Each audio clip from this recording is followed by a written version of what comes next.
Fibroquel es colágeno, vamos, el nombre comercial es Fibroquel, aunque en realidad vamos, el nombre completo es colágeno 1 al 1% más polivinilpirrolidona, o colágeno polivinilpirrolidona, o lo conocemos como colágeno PVP, como el nombre comercial de Fibroquel.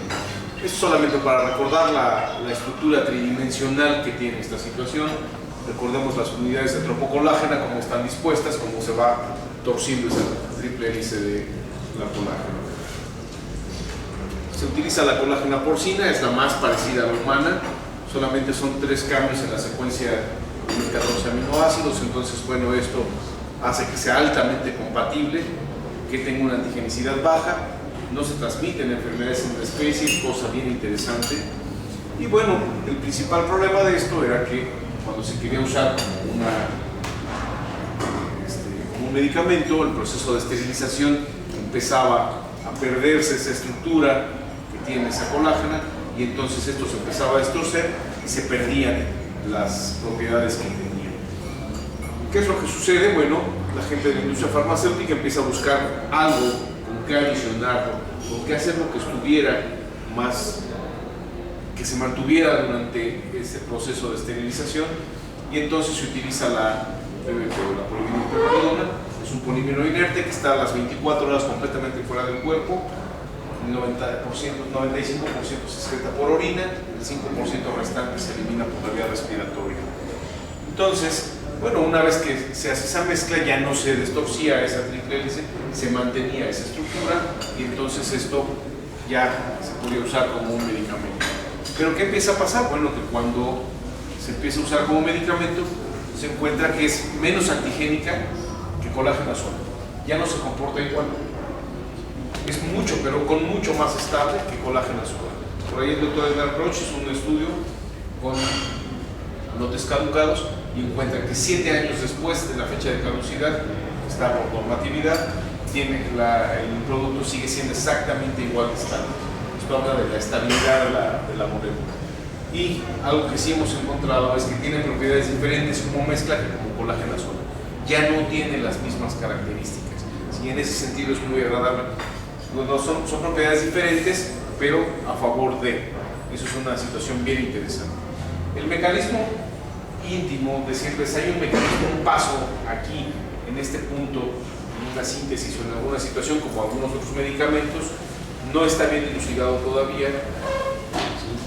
Como muchos medicamentos, como gran parte de los medicamentos, de repente no hay ese mecanismo íntimo todavía dilucidado, pero sí lo que hemos encontrado es que se modula la expresión de citocinas proinflamatorias. Básicamente, interleucina 1 beta, factor de necrosis tumoral alfa, crecimiento transformante beta 1 y el derivado de plaquetas. Que estos, si recuerdan bien, ustedes lo van a encontrar en casi todos los procesos inflamatorios.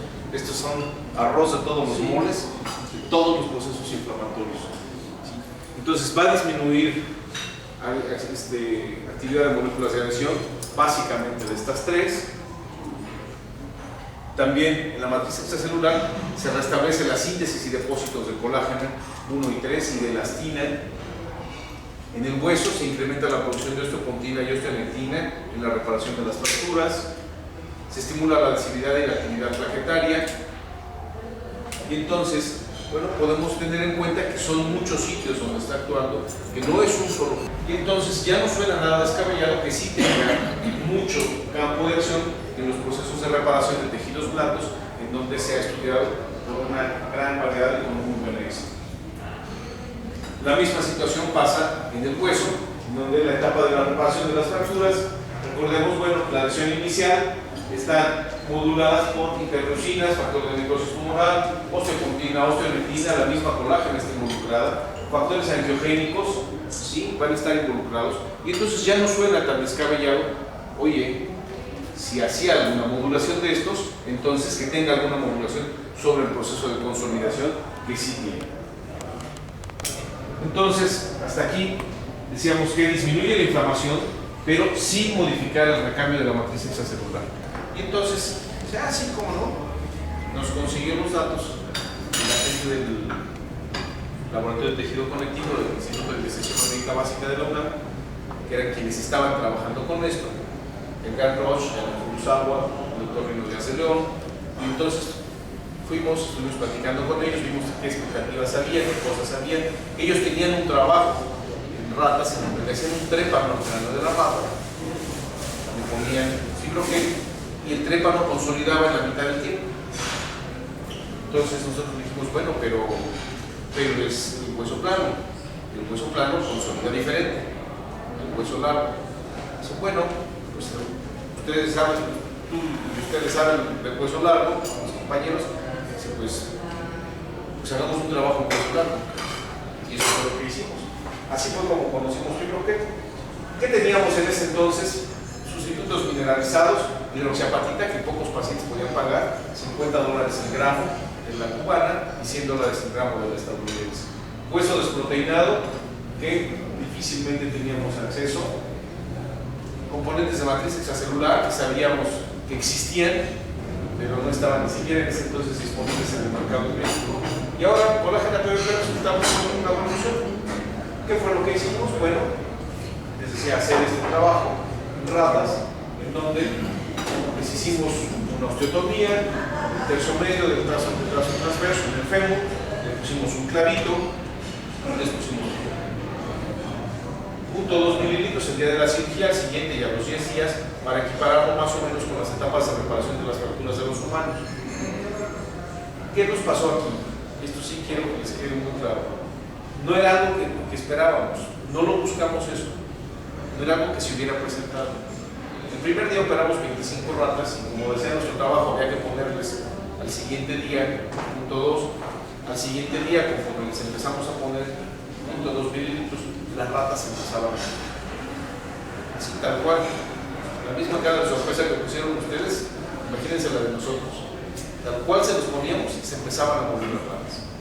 Y entonces, oye, búscale reacción antígeno-anticuerpo, algo está pasando, algo les pasaba. Se nos murieron 20, las primeras 20 de 25, hasta que le dijimos al veterinario, oye, ¿y si las dormimos? En todos los demás trabajos las ratas estaban dormidas. Bueno, pues duérmelas, las durmió y se dejaron morir. Las ratas estaban muriendo chocadas por no era lo que buscábamos, porque ni siquiera habíamos tenido esa situación en ese sentido. Tiene pH de 3.5, es sumamente ácido. Entonces, el paciente no se muere, le arde y se la pasa mal un rato. Entonces aprendimos que había que aplicarle silocaína previo a la aplicación de fungicida. Algunos pacientes que son alérgicos lo hemos usado con bicarbonato, lo hemos usado calientito, pasárselo muy despacio, avisarle, bueno, te va a arder un rato, sí, pero son los menos. Entonces, en realidad, eso fue un gran aprendizaje con ese trabajo. ¿Qué pasó en cuanto a la consolidación? Bueno, que finalmente la consolidación se dio en la mitad del tiempo en relación a las ratas del grupo control. Y esto se comporta exactamente igual que las ratas de los trépanos, del cráneo. Entonces la consolidación se estaba presentando exactamente igual. ¿Qué pasó? Histológicamente se expresaba mejor la celularidad y la diferenciación celular en colágena PVP que con colágena sola. La misma colágena, pero sin el tratamiento del PVP y la esterilización. Entonces esto se mantenía mucho mejor. La osteopontina se expresaba mucho mejor, sobre todo en las etapas iniciales. Estas manchitas negras es osteopontina, es el marcador inmunoquímico para osteopontina, y osteonectina exactamente igual. También había un porcentaje mucho mayor de la expresión, y esto, decíamos, era lo que atribuíamos a la consolidación, que la consolidación se presentara con mayor velocidad. Entonces lo hicimos en humanos. Y entonces encontramos que se eleva velocidad de segmentación globular, sí, y disminuye conforme lo vamos dejando de aplicar. El pico máximo es a los 30 días y después va a ir disminuyendo conforme lo dejamos de aplicar, sin mayor problema. ¿Aumenta fosfatas alcalinas? Sí, sí aumenta considerablemente. En todos los pacientes fracturados, la etapa de recuperación de las fracturas va a aumentar fosfatas alcalina, pero aquí se aumenta como si fuera un tumor formador del hueso. Como si fuera un osteosarcoma, así se aumenta. 200, 230, pero es un valor que remite a partir del día 30 y y se va remitiendo conforme se va dando la consolidación y se va dando la remodelación del callo óseo. Esto es prácticamente normal y solamente habla del aumento en la actividad en la consolidación. Es uno de los pacientes, este es Jorge, creo que mis compañeros pusieron Jorge Fibroquel, el buen Jorge le pusimos Fibroquel por todos lados. Él trabajaba en una fábrica de pinturas, limpiaba una revolvedora de pigmentos y alguien se la prendió cuando tenía el brazo allá arriba.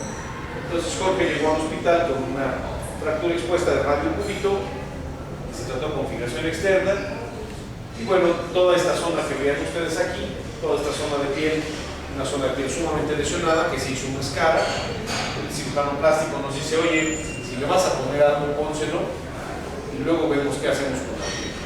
Empezamos primero a ponerle silvalene para que se aflojara la escara, que se cayera, ya dependiendo de eso ver qué tanto podíamos o no hacer en un solo tiempo o en diferentes tiempos. Y el cirujano plástico me dice, ¿sabes qué? Sí está granulando, entonces ponle lo que le vais a poner, le pusimos nuestras placas, la zona de piel, lo que había epitelizado se perdió durante la cirugía, el gentil manejo del ortopedista, las dos células que había epitelizado, y entonces quedaba todo un tejido de granulación en esta zona. Le comentamos a Jorge, el Fibroquel, le dijimos, oye, es una cosa experimental, ¿nos das permiso? Ya vino el cirujano plástico, ya me midió el área del músculo donadora, no me hace gracia, dice, sí, que ponme lo que quieras.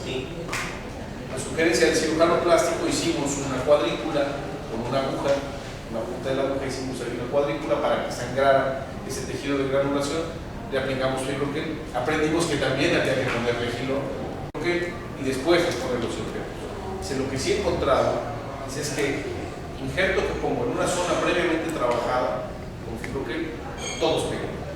No es de que si pegan algunos o no, todos pegan, ese es invariable. Cuando les ponen Fibroquel, todos pegan. Entonces es una de las cosas interesantes. Entonces hasta acá, bueno, además de la situación de la piel, encontrábamos que estaba funcionando como una matriz extracelular en la situación de regeneración ósea.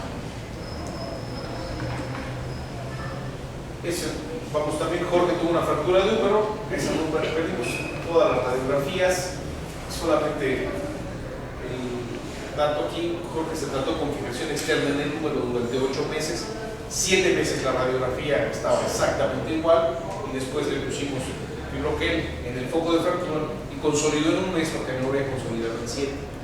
Entonces eso nos dio pie para empezar a usarlo en problemas de consolidación, donde había fallas de la consolidación. Este es un paciente con un pseudo de fémur, se rompió el clavo, le cambiamos el clavo, le pusimos Fibroquel y pueden ver ustedes el tamaño de callo. Entonces, bueno, el doctor Bermúdez en Puebla dice, oye, si funciona bien para la consolidación, veamos cómo se comportan las centros. Y toma un grupo de 60 pacientes con lesiones de tibia y les empieza a aplicar. Pero él me dice, ¿sabes qué? Punto 2 es muy poquito. Estos son pseudos, son fallas de la consolidación y le pone 1 mililitro.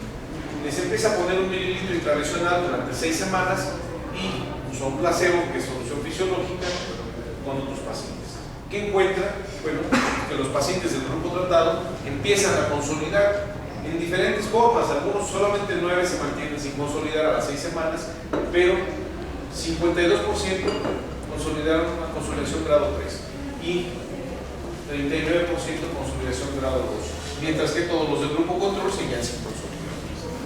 Bien, Edgar Roche, que les comentaba ya, yo creo que el investigador más inquieto que he conocido en mi vida. Este hombre estuvo después de la universidad, estuvo en el 20 de noviembre y ahí está investigando qué es lo que pasa con los fibroblastos gingivales, con la cicatrización de fibroblastos gingivales, cómo se comportan, y esto le merece un premio de investigación junto con Saúl Caro, también está desde biomédicas en la universidad, y empiezan a ver cómo se dan los procesos de cicatrización, cómo mejoran, incluso allá trabajos en odontología, donde mejora mucho la enfermedad parodontal, que es uno de los principales problemas de los odontólogos, que se reabsorbe la gingiva y se reabsorbe el lecho, y entonces después cuando quieren poner una pieza dentaria protésica, no hay matriz ósea, no hay suficiente stop óseo para que esto suceda.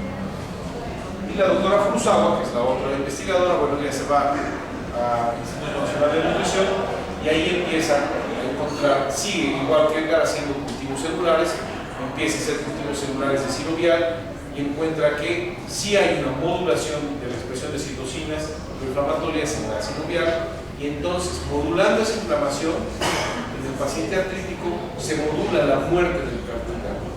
Sí hay una modulación en ese sentido. Lo mismo sucede en la osteoartrosis.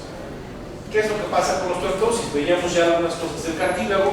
Entonces, bueno, tiene algunos factores como son la edad, sí, que va a ir cambiando, los factores asociados al trauma, alineación, los defectos de alineación, los factores genéticos, algunos están determinados, ya muy característicos para algunos problemas, sobre todo de la colágena, o alteraciones congénitas, como son las displasias del desarrollo de las caderas, los efectos de alineación semidales o las hipoplasias en algunas de las articulaciones, que esto va a sobrecargar o va a alterar la mecánica de la articulación. Pero además la otra situación bien importante es la situación bioquímica, en donde uno de los principales problemas es el desbalance entre la síntesis y la degradación de las citocinas proinflamatorias que se van a dar dentro de la articulación. Entonces la doctora Furusawa, basada en esto, dice, bueno, veamos cómo se comporta en el cartílago artrósico, perdón. Y entonces les empieza a poner a los pacientes artrósicos y empieza a encontrar que sí hay inflamación. Ella utiliza entre 1.5 y 2 mililitros durante 12 semanas en forma inicial. Y empieza a encontrar que hay una disminución progresiva. Al principio también el placebo se comporta igual, de acuerdo a la escala de Kessler, pero después rebota. De igual forma se comporta la escala de Bowman, en donde disminuye y de repente empieza a rebotar el placebo, mientras que con la PVP sigue disminuyendo. Ya no suena tan descabellado. Por ahí de repente alguien decía, oye, es que si lavamos la rodilla con el artroscopio, si ves el artroscopio y lavas la rodilla, nada más con eso le disminuye la sintomatología al paciente. Dice, sí. ¿Por qué? Porque purgamos literalmente la articulación de esa concentración que tiene de citocinas inflamatorias o de estos factores inflamatorios, y entonces mejora el paciente. ¿Qué es lo que pasa? Cuando aumenta, vuelve nuevamente la sintomatología.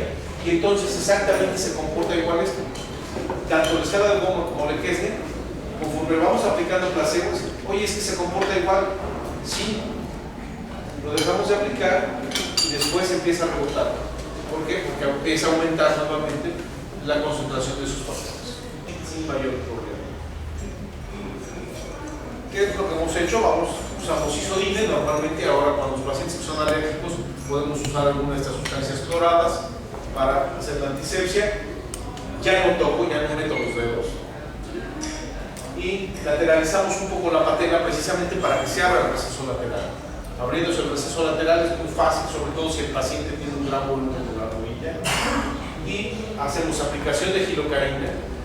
Normalmente aplico el doble de gilocaína de lo que voy a aplicar de giloquel. Esta paciente nos enseñó mucho. Así me decía, es que me duele mucho cuando picas. Si hay algo que atraviesas después de la piel que me duele más. Piquete en la piel me duele, pero adentro hay algo que atraviesas. Seguramente la cápsula duele generosamente. Si puedes darme un piquete, te lo voy a agradecer. Bien, y entonces, gracias a esta paciente encontramos que podíamos cambiar la jeringa, le ahorrábamos un piquete al paciente, no pasa mayor problema. Generalmente ya no lo hago a mano, nos asistimos con una pinza, es mucho más fácil. Tenemos la luz, el paciente tiene menos molestia.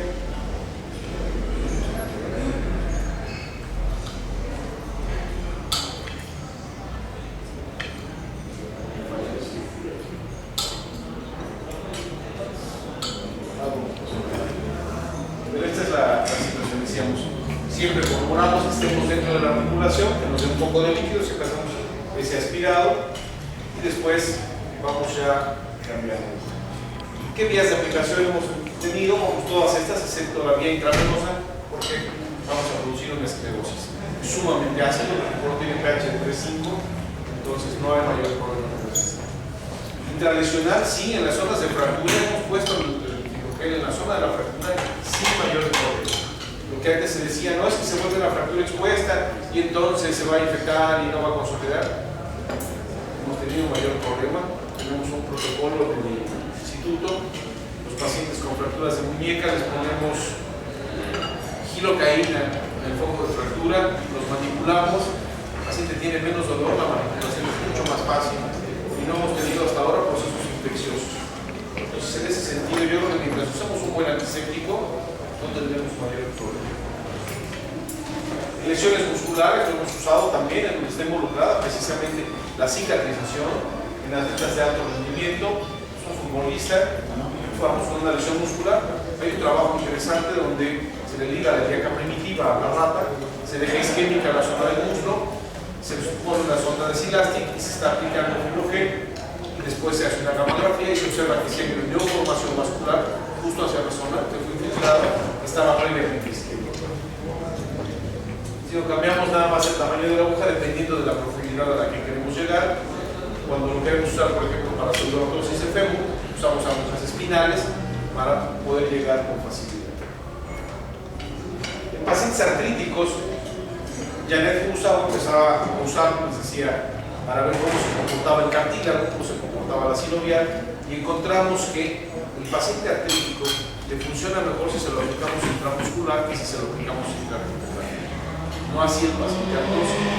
El paciente artósico le funciona mucho mejor aplicárselo dentro de la articulación afectada más que si se lo aplicamos intramuscular. El artrítico le gusta mucho el deltoides porque lo que hacemos con ellos es aplicarles 0.5 mililitros cada semana durante 8 semanas, después lo hacemos cada 15 días durante 4 quincenas, después lo hacemos una vez al mes. Aquí en realidad con el paciente artrítico lo que vamos haciendo es signo titular. Hay pacientes que se los aplicamos cada mes, cosa de 3 meses, después se los aplicamos cada 2 meses y regresan antes. ¿Sabes qué? Ya me duele. Al mes me empieza a doler. Entonces, pero es 0.5 lo que ocupamos. Hay pacientes que regresan cada 6 meses por 0.5. Entonces, esto es una situación bien interesante. No se acabó la reuma, no se acabó la reuma, pero sí disminuye mucho el consumo de medicamentos. Y con eso el costo del tratamiento y el costo de los efectos secundarios. Que recordemos que el principal problema de los tratamientos, más que el costo, ahora son los efectos secundarios. Un paciente con un problema, una tendinopatía, corredor de fondo y gran fondo, semitendinoso, logramos que pudiera volver a caminar sin dolor con terapia física, pero no podía volver a correr sin dolor. ¿Sabes qué? Cuando corro sí me duele. Hicimos un ultrasonido, demostramos que había una lesión intrasustancial del tendón, aplicamos fibrogel, entonces todavía usábamos estas jeringas que les digo que son es que desmontábamos la aguja de las de insulina y era una fiesta, con esta sí era una fiesta.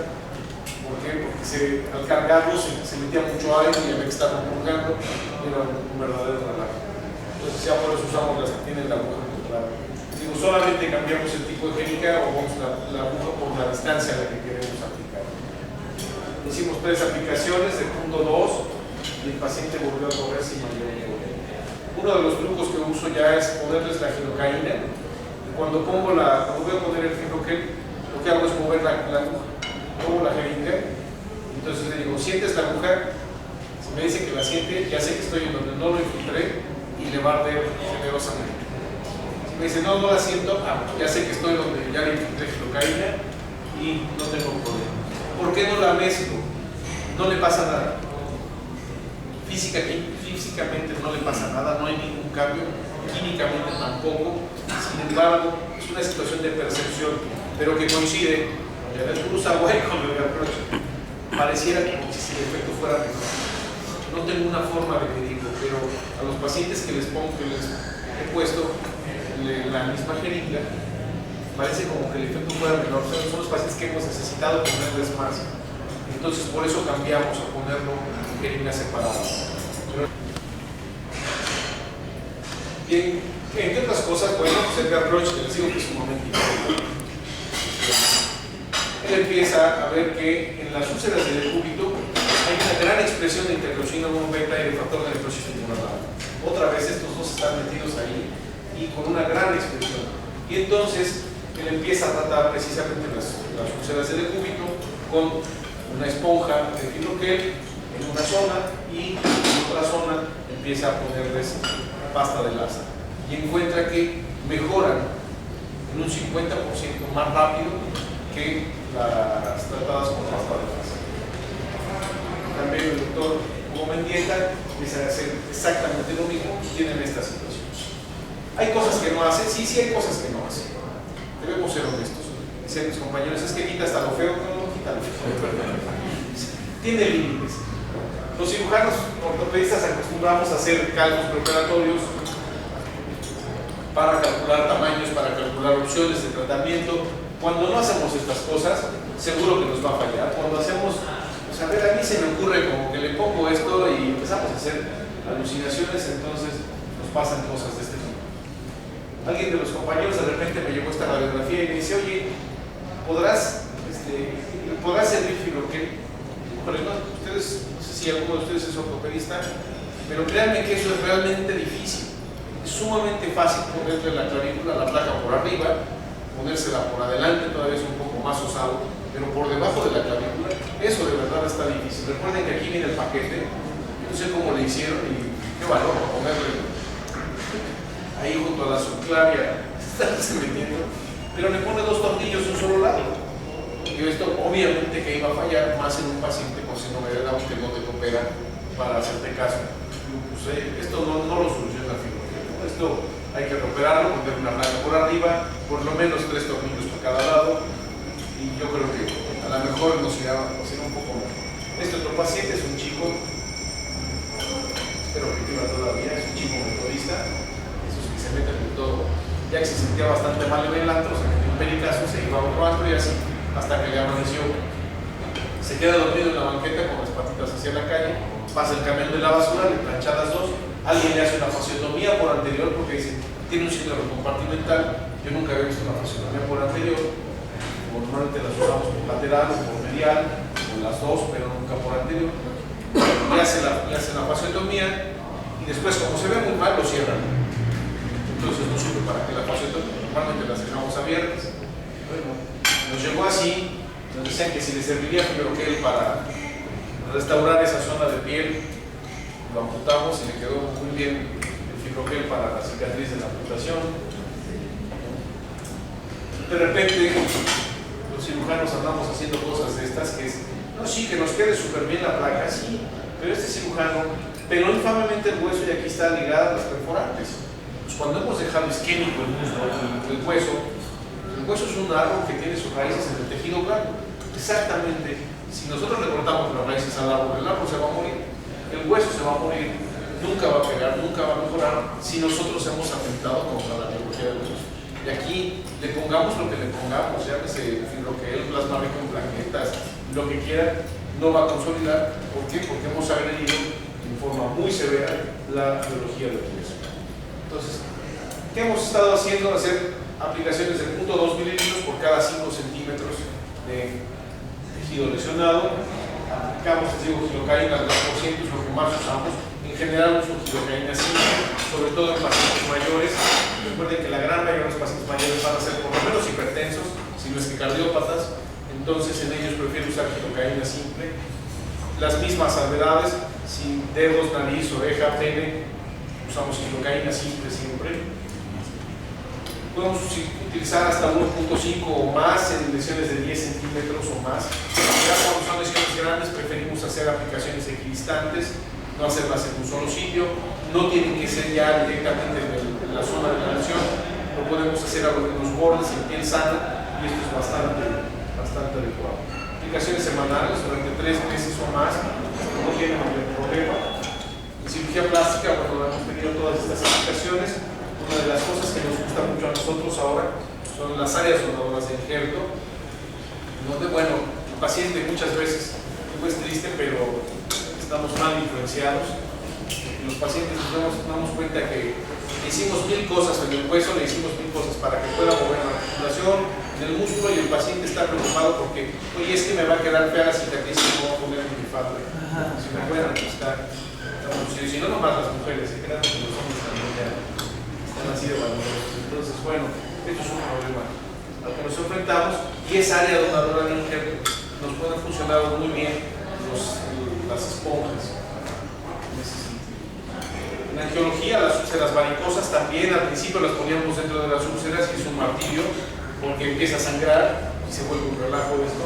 Entonces encontramos que aplicar en los bordes de la piel sana tiene exactamente el mismo resultado que ponerlo dentro. Por ahí uno de los angiólogos en Colima decía que lo está usando en pie diabético, incluso lo usa como prueba diagnóstica. ¿Por qué? Porque es sumamente ácido. Entonces, les digo, quema. Se los pone directo, sin gilocaína. Si el paciente siente, quiere decir que está bien. Si ese todavía tiene sensibilidad. Si no siente, pues ese paciente ya definitivamente no siente.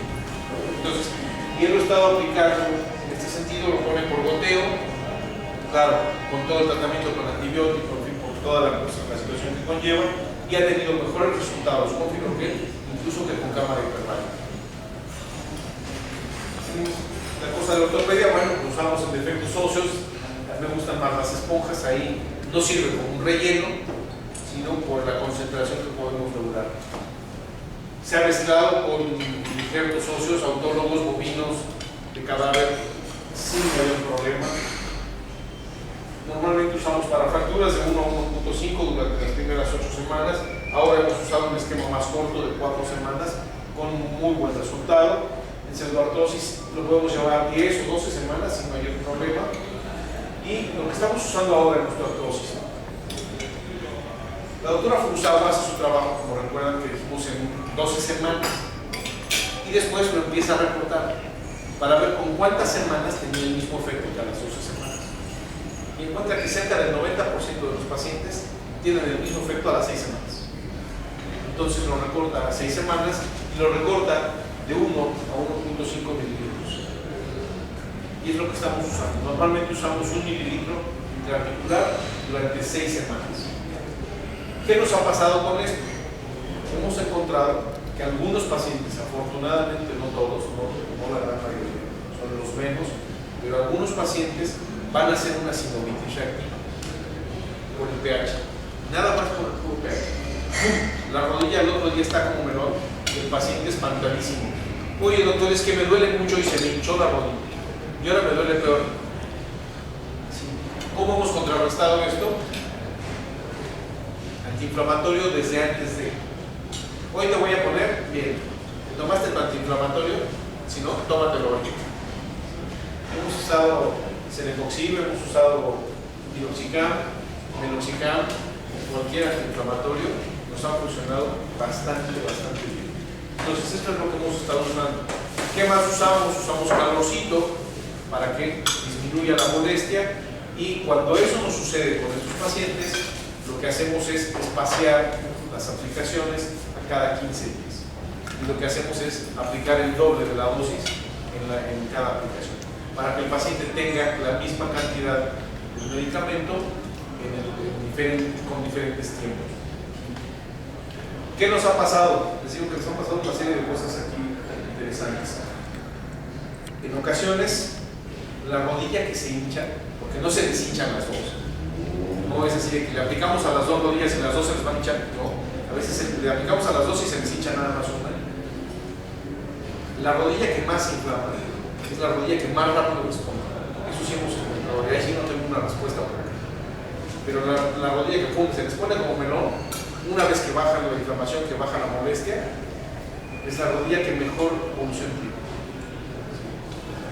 No, ¿cómo puedo saber que no es una artritis séptica? Bien fácil, no está roja.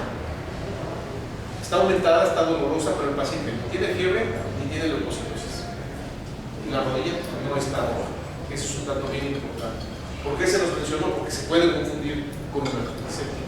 Por eso hacemos mucho hincapié en la antisepsia. Pero estos son solamente ya los datos en cuanto a, bueno, que existe. Son 8.3 miligramos de colágeno por mililitro. Existe institucionalmente una presentación de 1.5 y fuera tenemos presentaciones de 1.5 y de 4 mililitros. En esponjas son 2.2 miligramos por centímetro cuadrado. Presentaciones de 120 por 80 y 30 por 60. Y ahora hay una que está espectacular. Ya me gustó mucho así. Esa sí me encantó. ¿Cuál era el problema de esto? Que tengo que abrir toda la esponja y se queda expuesta toda la esponja. y a lo mejor yo nada más necesitaba un pedacito. Los odontólogos, imagínense el área que necesitan de esponja para poner dentro de un alveolo. Pues era así como que desperdiciar una esponjota para usar un fragmento pequeño. Bueno, lo que ha hecho el laboratorio ahora es que el empaque tiene una presentación que vienen tiritas, que están prácticamente empaquetadas individualmente. Es el mismo tamaño de la esponja, pero cortado en tiritas y empaquetadas individuales. Entonces, si es una herida pequeña, ya se puede usar una porción pequeña de la esponja sin que se tenga que contaminar el hueso. ¿Qué nos ha pasado en estos 19 años? Creo que ya ahora en julio cumplimos 20 años de usar Fibroquel. Bueno, reacciones alérgicas hemos encontrado una gilocaína de una paciente que no se sabía de eso. Tuvimos otra paciente que pensamos que era una reacción alérgica a gilocaína, porque ni siquiera le pusimos Fibroquel. Le habíamos puesto 0.5 de gilocaína. Siempre les pregunto cómo están. No hago la aplicación así de un solo golpe. Empiezo a aplicar gilocaína, les pregunto cómo están, sobre todo el paciente que no tiene antecedentes de alergia, que ya sé que es alérgico, ese ya no tengo problema, pero el que no sabemos que es alérgico, a ese sí. Le empiezo a aplicar, aplico 0.5 y le pregunto cómo está. Y esta paciente le aplico 0.5, ¿cómo estás? Mal, me estoy muriendo, doctor. Y ya teníamos el antecedente, ya le habían puesto Fibroquel 2 ocasiones, o vamos, 2 ciclos de 6 aplicaciones en nutrición. Fue con nosotros porque en nutrición ya le dijeron, ¿sabes qué? Te vamos a operar, pero tiene una cardiopatía y una hepatopatía, por eso es paciente de nutrición y no quiere operarse, ya sabe que el riesgo es muy alto y tiene miedo, y creo que es válido. Entonces va con nosotros, le empezamos a aplicar kilo y te dice, me estoy muriendo, me siento mal, empezamos a pasar hidrocortisona, me siento mal, signos vitales normales. No hubo rash, no hubo mayor problema, pero ella decía que se sentía muy mal. La llevamos a nutrición, mejoró, la llevamos a nutrición, que la evaluaran, la vieron, no tiene más nada, el laboratorio todo normalito, no hay reacción alérgica. Estuvo regresando en la misma semana, regresó varios días a urgencias a nutrición, porque decía que se seguía sintiendo mal.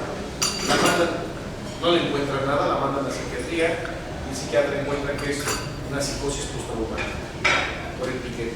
Si lo que le hubieras puesto, lo que le hubieras picado, nada más lo que le hubieras picado, con eso te iba a hacer. Entonces digo, se los menciono porque son de las cosas raras, pero que de repente nos pueden poner en cambio. Es decir, nunca había pasado una cosa así. Reacciones secundarias graves, ninguna. La más grave es el ardor en la zona que aplicamos si no hemos infiltrado adecuadamente Fibroquel. Les digo, pero no todos los pacientes. Algunos pacientes lo toleran muy bien, sobre todo si está calientito. Entonces no crean que es así de que se revuelcan. Sí les duele, pero hay algunos pacientes que lo toleran muy bien.